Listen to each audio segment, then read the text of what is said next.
तस्वीरें ground zero से दिखा रहे हैं कि कैसे शांतिपूर्ण माहौल को बनाए रखने का प्रयास किया जा रहा है, लेकिन वही राजनीति भी जमकर हो रही है। कभी सोशल मीडिया पोस्ट के जरिए पुलिस प्रशासन की कार्यप्रणाली पर सवाल उठाए जा रहे हैं, तो कभी बीजेपी कह रही है कि भाई जो भी आ रहा है आप हर एक का चेहरा देखिए, वोटर आईडी कार्ड चेक करिए, उसके बाद अंदर जाने दीजिए।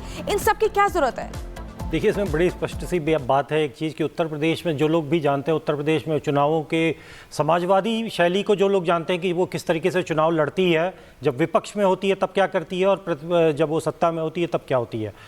तो एक चीज़ बड़ी स्पष्ट है कि जैसे ईवीएम जब अब होगा तो उनके समाजवादी पार्टी के लठैत खड़े होकर पहरेदारी करने वहाँ पे लगाए जाएंगे। एक नैरेटिव बनाया जाएगा कि जी कुछ होने जा रहा है, वो ये अपने कार्यकर्ताओं का वो मोरल बूस्ट कर रहे हैं, सब जानते हैं। कोई किसी को वोट जब लेकिन ऐसे मोरल बूस्ट होगा या माहौल बिगड़ेगा? हाँ, उनको कोई फर्क नहीं पड़ता ना। समाजवादी पार्टी को 38 सीटें जो मिली हैं उसको उसका परिणाम ये आपके सामने है। आप देखेंगे वहाँ के उत्तर जनता देख रही है। पिछले जब से लोकसभा चुनाव के बाद से गुंडागर्दी उत्तर प्रदेश में एक अलग स्तर पे है, ये कोई छुपी बात नहीं है, ये आपके आंकड़ों में। आप इवन लूट मार और क्राइम, दूसरे पेटी क्राइम भी बढ़ गए हैं क्योंकि उनको लग रहा है कि हमारी सरकार आने वाली है। तो इस तरीके का समाजवादी पार्टी एक माहौल बनाती है। वो चुनाव से लेकर वो दैनिक दिनचर्या में भी वो चीज़ उनकी दिखाई देती है। ये वही है। इस तरीके से ये करना, भाई अगर आपका वोटिंग परसेंटेज कम हो रहा होता, किसी बूथ पे लोगों को नहीं जाने दिया गया होता, तो उनका दावा ठीक था। अचानक से अखिलेश यादव ये ट्वीट करते हैं और उसमें ये लिखते हैं कि अब सब ठीक है। भाई अभी तक अगर उन्होंने प्रशासन का दुरुपयोग किया तो अचानक से दोपहर में 11 बजे प्रशासन का दुरुपयोग बंद क्यों कर दिया? आप अब तक तमाशा कर रहे थे। तो यानी क्या ये एक नैरेटिव बनाने की कोशिश कर रहे हैं? हमारे साथ सागर जी भी जुड़े हुए हैं। सागर, क्या लगता है ये क्या नैरेटिव बना करके वोट हासिल करने की कोशिश है कि डर है वोट नहीं डालने दिया जा रहा? वोटिंग परसेंटेज सामने आ रहा है, उसमें दिख रहा है कि लोग निकल रहे हैं, वोट कर रहे हैं, किसी को रोका नहीं जा रहा है। क्या ये जबरदस्ती का नैरेटिव बनाने की कोशिश? The lovely question, but before I humbly ask, मैं एक दिल्ली का रेसिडेंट हूँ और चुनाव, राजनीति, पॉलिटिक्स ये तो अंतरिम घटनाएं हैं, आगे जाती रहेंगी। इस टाइम मेरे को बोलते वक्त भी तकलीफ हो रहा है। The pollution level is such immense. और मैं आपके चैनल के माध्यम से कहना चाहूंगा कि हर 5 साल बाद और हर साल में चुनाव के बहुत सारे महोत्सव लगे रहेंगे, लेकिन इस टाइम पर हमें समझना पड़ेगा कि 20 गुना ज्यादा उस पैमाने से जो कि यूएन चार्टर में उपयुक्त है, 20 गुना ज्यादा दिल्ली की हवा जहरीली हो चुकी है। कभी कभार इस मंच में आने के पहले मैं ये भी सोच रहा था कि जरूर इसी टिप्पणी के लिए नहीं, देखिए, प्रदूषण एक बड़ी वजह है, लेकिन क्या आप ये नहीं मानते कि राजनीतिक प्रदूषण को भी दूर करने की जरूरत है? उस पर क्यों नहीं बात? राजनीति और हम सब तमाम लोग तभी संरक्षण रहेंगे जब ये आवाम, ये देश रहेगा। और इस देश में जो मैस्लोस की हायरार्की है, रोटी कपड़ा मकान, सबसे पहले हमें इकाई से शुरू करना। बड़ा मुद्दा है, हम मान रहे प्रदूषण एक बड़ा मुद्दा है और उस पर लगातार चर्चा भी हो रही है, लेकिन अभी जो विषय है उस पर हम रिएक्शन जरूर आपसे चाह रहे हैं। शहजाद भी हमारे साथ जुड़े हुए हैं। शहजाद का एक बार फिर से यहाँ पर हम रुक करेंगे। जिस तरीके से शहजाद बार बार सवाल उठ रहा है कि समाजवादी पार्टी आरोप लगा रही है, नैरेटिव सेट हो रहा है, पर कहीं ये नहीं लग रहा कि ये जो आरोप लग रहे हैं एक भूमिका बनाने की कोशिश हो रही है, इसके बीच में मुद्दे पीछे छूट जाएंगे और मुद्दे अगर पीछे छूटे तो जनता का साथ छूट सकता है। देखिए, इलेक्शन कमीशन बहाना है, हार से अखिलेश बाबू उर्फ टीपू को बचाना है, इसीलिए ये सब माहौल बनाना है। देखिए, हरियाणा में चुनाव हारे तो पोस्ट पोल बहाना दिया कि ईवीएम खराब थे जी। सुबह तक जलेबी बांट रहे थे, फिर दोपहर को ईवीएम खराब हो। अब इन्होंने बोला पहले से ही माहौल बना दो, तो प्री पोल ये माहौल बना रहे हैं। और सागर जी की बात से मैं एग्री करता हूं, माहौल हो या हवा हो, दोनों बिगाड़ने का काम इंडिया अलायंस ही करती है। ये दिल्ली में मैं भी बैठा हूं, यहाँ पर सांस नहीं ली जा रही है, वो अरविंद केजरीवाल और आम आदमी पार्टी की वजह से। और राजनीतिक माहौल बिगाड़ने का काम समाजवादी पार्टी कर रही है। इसलिए जरूरी है कि योगी जी ने नारा दिया है, बटोगे तो कटोगे, एक रहकर वोट करना है।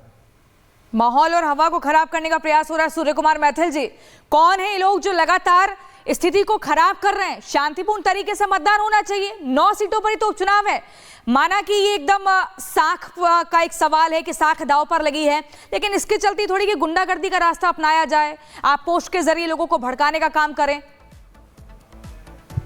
धन्यवाद प्रियंका जी। देखिए, ये जो चुनाव है ना, इस चुनाव की महत्व को आप समझिए।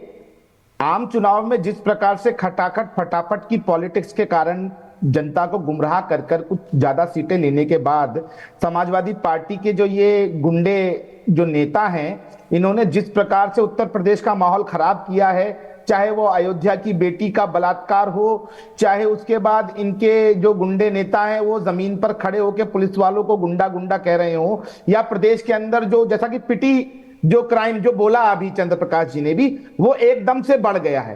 तो ये सब जो चुनाव से पहले हुआ, उसके बाद अब ये जो उपचुनाव आया, इसमें माननीय योगी आदित्यनाथ जी ने जो एक नारा दिया, कटोगे बटोगे तो कटोगे, उस नारे की काट लगातार खोजती रही समाजवादी पार्टी, उसको वो काट मिली नहीं। अब चुनाव आ गया, आज चुनाव है, तो आज जो ये भूमिका बनाई जा रही है, नैरेटिव सेट किया जा रहा है, ये आज शाम को 6 बजे के बाद जैसे ही आप लोग अपना ये पोल्स दिखाना शुरू कर देंगे, उसके बाद ये अपनी हार की एक पटकथा लिख रहे हैं, अपनी हार को कैसे जस्टिफाई करेंगे, उस जस्टिफिकेशन के लिए ये तरह तरह के जो बहाने ढूंढ रहे हैं। पहले ही इन्होंने जिस प्रकार से चुनाव आयोग में कहा था कि भैया आप शक्ल मत देखिएगा, तो ये कहां का न्याय है? आप बताइए प्रियंका जी, कोई व्यक्ति अगर वोट डालने जाएगा तो वोट डालने से पहले पुलिस प्रशासन, फिर पीठासीन अधिकारी और चुनाव एजेंट, वो तीनों ही वेरीफाई करते हैं कि कौन आदमी वोट डालने जा रहा है, कौन नहीं जा रहा है। और वोट डालने से पहले, पोलिंग स्टेशन में घुसने से पहले ही पुलिस इस बात को इंश्योर करती है कि सही आदमी अंदर जा रहा है कि नहीं जा रहा है, अंदर जाके कोई फर्जी वोटिंग का कोई प्रोपेगेंडा तो चलाने वाला है कि नहीं है। तो ये जितनी भी बातें ये इस बात को इंगित करती हैं कि समाजवादी पार्टी, अखिलेश यादव, टोटी चोर भैया जो हैं, उनकी टोटी जो है वो वापस करने का समय आ गया है। अब वो मुख्यमंत्री कार्यालय में दोबारा जो टोटियां चुराई थी वो वापस करेंगे, और इन 9 के 9 उपचुनाव के अंदर जनता ने उनको मुंह की खाने को तय कर लिया है, इसलिए वो बौखला रहे हैं। और आप कुमार जी, आपने रिजल्ट डिक्लेयर कर दिया है। मैं चंद्र प्रकाश जी आपके पास आऊंगी। सागर, मैं आपसे समझना चाहती हूँ, यहाँ पर तो साफ तौर पे कही जा रही है कि पटकथा लिखी जा रही है। यहाँ सूर्य कुमार जी कह रहे हैं कि समाजवादी पार्टी हार की पटकथा लिख रही है और इसलिए कह रही है कि गड़बड़ी हो रही है। बीजेपी को जब भी अगर आप कई अलग अलग पैमानों से, अलग अलग लेंसेज से देखेंगे, तो they are very emotional people, very lovely people, but very emotional people. And in the contest and the congestion of the emotions, they sometimes use metaphors. आप अगर हिंदी में बोले सागर, आप रिपब्लिक भारत, ये जो शब्द यूज कर देते हैं गुंडों का, या कुछ ऐसे बहुत सारे ऐसे चीजें, मैं अपने छात्र उसमें हूँ, मैं ये शब्दावली प्रयोग नहीं कर सकता हूँ। तो बीजेपी को बहुत अलग अलग लेंसेज से देखा जाए तो बड़ी भाव विभोर पार्टी है। इमोशंस के पैमाने में होता नहीं कि फूफा जी बहुत इमोशनल थे और बहुत कुछ शादी में कह गए। किसी भी पॉलिटिकल प्रीव्यू में या किसी भी पॉलिटिकल पार्टी के लिए उन शब्दों का उपयोग करना विदाउट आंकड़े, without instances, without particular instances, without any chronology, without any coordinate. रही बात अखिलेश यादव की है, वो मैं उनके पॉलिटिकल एक्यूमेन का सम्मान करता हूँ, और ये एक बाई इलेक्शन है, और बाई इलेक्शन में ये डमरू नगाड़े ये तो बजेंगे ही बजेंगे। अनलेस एंड अनटिल मैं इस मंच पे आया, और मेरे को अभी तक ऐसा कोई, I am eager to hear Shahzad sir, मैं कभी कुछ ऐसा नहीं देखा जिसमें मैं कुछ सीख करके जाऊं, या ये जनता, ये जो अभिभावक शहजाद जी आपको आपकी बातों का जवाब भी देना चाह रहे हैं, रिएक्शन ही देना चाह रहे हैं। जी शहजाद जी बोलिए।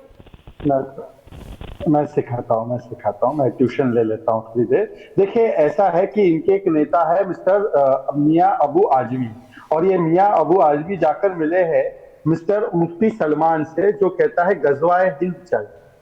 अब सागर जी बताइए, गजवाए हिंद पसंद है क्या आपको? आपको गजवाए हिंद चाहिए क्या? इस पर थोड़ा सा आप पर्यायवाची शब्द जो भी आपको ठीक लगे वो इस्तेमाल कीजिए, और भाव विभोर होकर लेना, मतलब एकदम भाव में विभोर होकर। शहजाद ठीक है, परिकल्पना की दुनिया में शहजाद जी सागर अपनी बात को आप पूरा करिए। मुझे हमारे सहयोगी इस वक्त नागपुर से जुड़े हुए हैं। आ रही हूँ सागर जी, आपके पास अपना जवाब तैयार रखिएगा। विवेक, आपने नितिन गडकरी से बात की, और नागपुर एक तरह से आरएसएस का गढ़ भी है, लेकिन चुनावी समीकरणों के लिहाज से भी बहुत अलग अलग तस्वीरें पेश करता है। आप वहां पर आज अभी क्या देख पा रहे हैं? देखिए, मैं जो देख पा रहा हूँ, मैंने जो सवाल किया उस पर दो नो कमेंट्स आए। पहला तो जब हमने उनसे विनोद तावड़े के बारे में पूछा तो उन्होंने कहा कि इस पर आज मत पूछिए। फिर हमने उनसे अगला सवाल बिटकॉइन पर पूछा तो उन्होंने कहा कि मत पूछिए, डेवलपमेंट पर सवाल पूछिए। हालांकि डेवलपमेंट तो हो ही रहा है, अलग अलग तरीके से हो रहा है, उसका पैमाना नहीं। इस वक्त जो हम आपको जो तस्वीरें दिखाना चाहेंगे, ये सीपी एंड बिरार महाविद्यालय है, तुलसीबाग महाल नागपुर का, और यहाँ पर कतार लगी हुई है और सबसे अधिक कुल मिलाकर 5 बूथ यहाँ पर बनाए गए हैं। और लोगों से जरा हम जानने की कोशिश करते, कुछ महिलाएं हैं, जरा हम उनसे बात करते हैं और देखते हैं कि क्या चल रहा है उनके मन में। यहाँ पर सरकार ये कह रही है कि विकास हो रहा है, आपकी नजर में विकास का क्या पैमाना है? क्या अच्छा है, सब अच्छा है। हाँ, कुछ बदलाव दिखता है आपको? नहीं, कुछ नहीं। तो अभी जो जैसा चल रहा है विकास की जो रफ्तार, उससे खुश हैं आप? हाँ, खुश है। चलिए, कुछ और भी लोग हैं इस कतार में हैं, उनसे हम जरा बात कर लेते हैं। यहाँ पर कई न्यू कमर्स, कुछ युवा भी हैं। इस